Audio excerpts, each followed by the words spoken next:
नमस्कार, स्वागत है आपका मेरी दुनिया में। कैसे हैं आप लोग? आशा करती हूँ बिल्कुल ठीक होंगे और मैं भी बिल्कुल ठीक हूँ। तो आज हम बात करेंगे कि जो हमने पास्ट लाइफ में कर्मास किए हैं, अर्थात पिछले जन्म में कर्म किए हैं, उनसे छुटकारा कैसे पाएं। क्या करें कि वह पिछले जन्म के कर्म हमें इस जन्म में ना भुगतने पड़े और जो भी हमारी किस्मत में नहीं है वह सब हमारी किस्मत में आता चला जाए और हम अपनी लाइफ को स्मूथली चला सकें। तो क्या करें, इसको जानने से पहले अभी तक अगर आपने मेरे चैनल को सब्सक्राइब नहीं किया है तो नीचे दिए गए सब्सक्राइब बटन को हिट कर दें, बेल आइकन को दबा दें, ऑल में क्लिक कर दें, जिससे आपको मेरे सभी वीडियो की नोटिफिकेशन मिलती रहें। तो चलिए शुरू करते हैं। तो चलिए पहले एक छोटी सी स्टोरी सुन लेते हैं, जो स्टोरी ही हमें बताएगी कि क्या ऐसा हमें करना चाहिए जिससे हमारे पिछले जन्मों के खराब कर्म कट जाएं और वे हमें भुगतने ना पड़ें। तो यह स्टोरी द्वापर युग की है, जब श्री कृष्ण भगवान और अर्जुन साक्षात इस पृथ्वी में रहते थे। एक बार की बात है, श्री कृष्ण भगवान और अर्जुन कहीं पर भ्रमण करते हुए जा रहे थे तो उन्होंने एक बहुत ही गरीब व्यक्ति को देखा। वह व्यक्ति बहुत ही गरीब था, खाने के लिए भी उसके पास धन नहीं था। जब उसने अपनी व्यथा अर्जुन और श्री कृष्ण को बताई तो अर्जुन को दया आ गई और उन्होंने अपनी हीरे की अंगूठी उस गरीब व्यक्ति को दे दी। वह बहुत प्रसन्न हुआ और उस अंगूठी को लेकर घर पे चला गया। क्योंकि रात का समय हो चुका था, उस समय पे जोरी नहीं मिलते, तो उसने सोचा कि कल दिन में वह जोरी के पास जाकर वह अंगूठी बेचकर धन ले आएगा।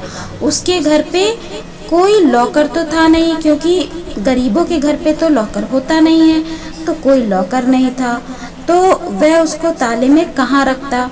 तो उसके पास एक पुराना मटका था जो कि इस्तेमाल नहीं होता था, क्योंकि वह थोड़ी सी टूटा हुआ था। उसने सोचा इसमें ही मैं इस हीरे के अंगूठी को रख देता हूँ, इसे तो कोई भी छूता नहीं है, और रख कर सो गया। जब सुबह उठा और उसे वह मटका वहाँ नहीं मिला तो उसने अपनी पत्नी से पूछा कि यहाँ पर जो पुराना मटका था वह कहाँ गया। तो उसकी पत्नी ने उत्तर दिया कि जो पहले वाला हमारा जल भरने का पात्र था वह सुबह उससे टूट गया, तो और कोई वस्तु नहीं थी, तो मैंने उसी मटके में जल भर दिया, परंतु उसमें कुछ था जो कि वह जलाशय में गिर गया, मैं नहीं समझ पाई। फिर क्या था? वह अपनी किस्मत को कोसने लगा और बोला, मेरी किस्मत इतनी खराब है कि अनमोल हीरा हाथ लगने पर भी मेरी खोटी किस्मत के कारण वह मुझसे दूर हो गया। वह फिर भीख मांगने को निकल पड़ा। भगवान कृष्ण और अर्जुन दोबारा उसी मार्ग से जा रहे थे। अर्जुन ने जब उसे देखा कि वह फिर से भीख मांग रहा है तो बोले कि हीरा देने के बाद भी वह भीख क्यों मांग रहा है। तो उन्होंने जाकर उस भिखारी से पूछा, तो उसने सारा वृत्तांत सुनाया। तब अर्जुन के पास एक स्वर्ण मुद्रा से भरी हुई थैली थी, जो वह थैली उन्होंने उसी भिखारी को दे दी। वह सब प्रक्रिया एक चोर देख रहा था।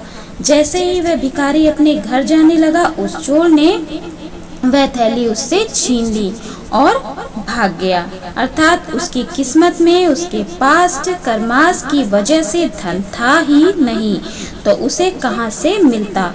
वह अपनी फूटी किस्मत को रोता घर चला गया।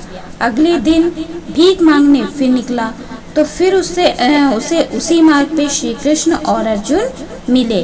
उन्होंने फिर उसे भीख मांगते देखा। फिर उसने उनको पूरी अपनी कहानी बताई, पर उस वक्त अर्जुन के पास देने के लिए कुछ नहीं था या वह स्वयं देना नहीं चाहते थे, क्योंकि वह समझ चुके थे कि इसके भाग्य में नहीं है और मैं दे भी दूंगा तो फिर उसके हाथ से चला जाएगा। तो उन्होंने कृष्ण भगवान से कहा कि हे गोविंद, अब आप ही कुछ कीजिए, आप ही इसको कुछ ऐसा दीजिए जो इसकी किस्मत में आ जाए। उस समय उनके पास थोड़ी सी ही पैसे थे, जो उन्होंने उसे दे दिया। वह भिखारी वह मुद्रा लेकर जाने लगा।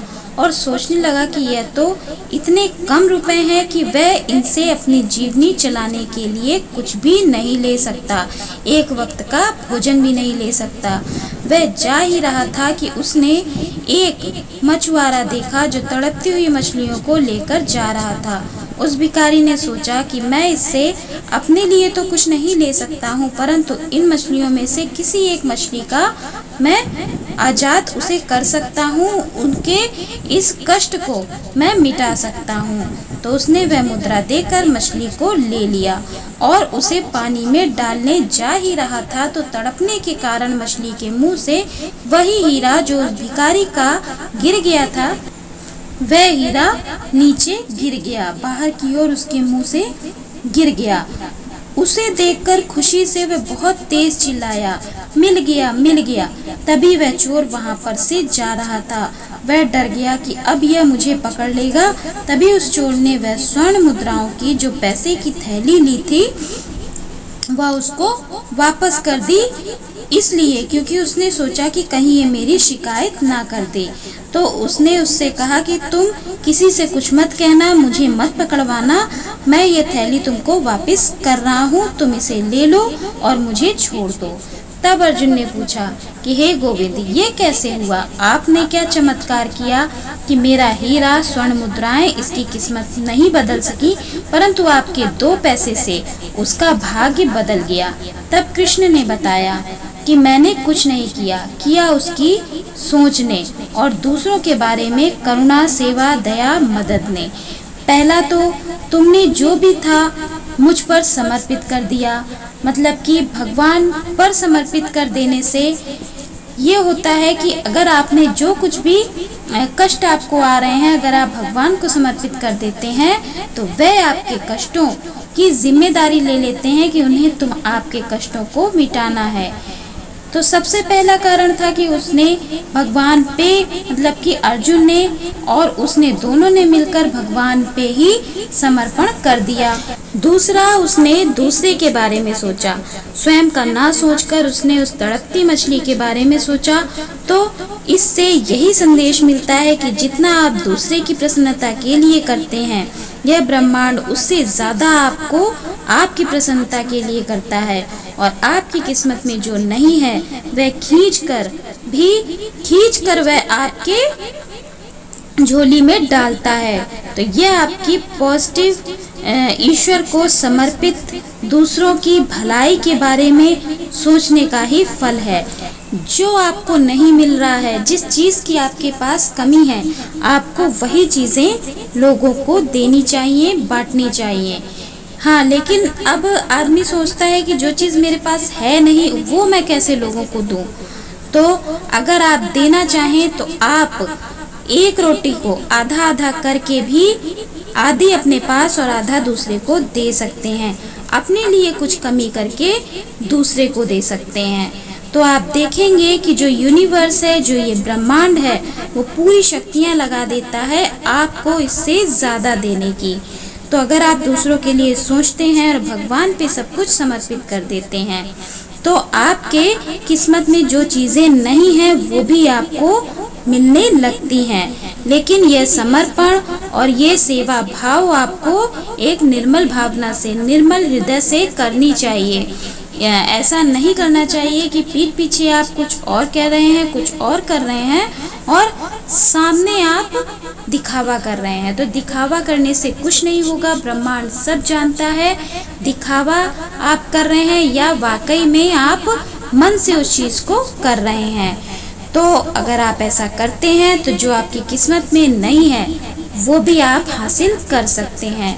तो आपको मेरा ये छोटा सा वीडियो अच्छा लगा हो तो मेरे वीडियो को लाइक करें, शेयर करें, कमेंट करें और कमेंट में राधे राधे हरे कृष्णा ज़रूर लिखें। तो खुश रहें, मस्त रहें, मुस्कुराते रहें। राधे राधे हरे कृष्णा।